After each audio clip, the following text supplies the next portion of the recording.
100-ലേറെ വിദ്യാർത്ഥികളുള്ള എല്ലാ വിദ്യാഭ്യാസ സ്ഥാപനങ്ങളിലും കൗൺസിലർ നിർബന്ധമാണെന്ന് സുപ്രീം കോടതിയുടെ സുപ്രധാന നിരീക്ഷണം വന്നു.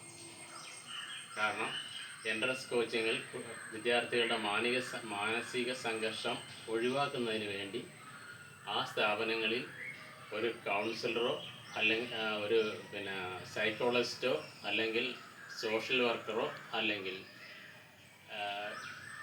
കൗൺസിൽ ചെയ്യുന്ന ഏതെങ്കിലും 3 പേരിൽ ഒരാളെങ്കിലും 100 വിദ്യാർത്ഥികൾ കൂടുതലുള്ള എല്ലാ വിദ്യാഭ്യാസ സ്ഥാപനങ്ങളിലും ഇത് നിർബന്ധമാണെന്ന് സുപ്രീം കോടതി നിർദ്ദേശിച്ചു. കാരണം അക്കാഡമിക് മികവിൻ്റെ കാര്യത്തിൽ കുട്ടികളെ തരംതിരിക്കുന്നതും അപമാനിക്കുന്നതും ഒഴിവാക്കണമെന്നും സുപ്രീം കോടതിയുടെ മാർഗനിർദ്ദേശങ്ങളിൽ ശ്രദ്ധേയമായിട്ട് പറയുന്നുണ്ട്. അതുപോലെ തന്നെ കുട്ടികളുടെ കഴിവിന് ഉപരിയായിട്ടുള്ള അസൈൻമെൻറ്റുകളാണ് സാധാരണ എല്ലാ ഈ സ്ഥാപനങ്ങളിലും കൊടുക്കുന്നത്. അത് കൊണ്ട് തന്നെ കുട്ടികൾ വീടുകളിൽ വന്ന് രക്ഷകർത്താക്കളുടെ പറയും, അവർ ഇത് എങ്ങനെയാണ് ഈ അസൈൻമെൻറ്റ് ചെയ്യുന്നത് പറഞ്ഞാൽ അവർ ലോകര് പോലെ ഓടി നടക്കുന്ന ഒരു സ്ഥിതി കേരളത്തിലും കൂടുതലായിട്ടുള്ളതാണ്. അപ്പോൾ അത് എല്ലാം കൂടി തടയിടുന്നതിനാണ് സുപ്രീം കോടതി പറഞ്ഞിരിക്കുന്നത് കുട്ടികളുടെ മാനസിക കഴിവിൻ്റെ ഉപരിയായിട്ടുള്ള ഒരു അസൈൻമെൻറ്റും കുട്ടികൾക്ക് കൊടുക്കാൻ പാടില്ല എന്ന് നിർദ്ദേശിച്ചത്.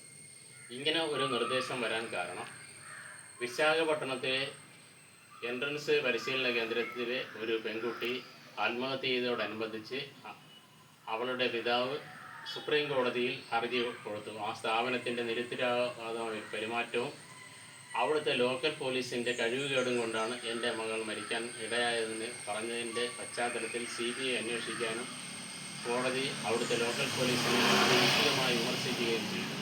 അതിൻ്റെ അടിസ്ഥാനത്തിൽ ഇന്ത്യയിലെ എല്ലാ സംസ്ഥാനങ്ങളിലും ഭരണ പ്രദേശത്തും കേന്ദ്ര ഗവൺമെൻറ്റിനോട് 90 ദിവസത്തിനുള്ളിൽ ഇതിനൊരു മാർഗനിർദ്ദേശം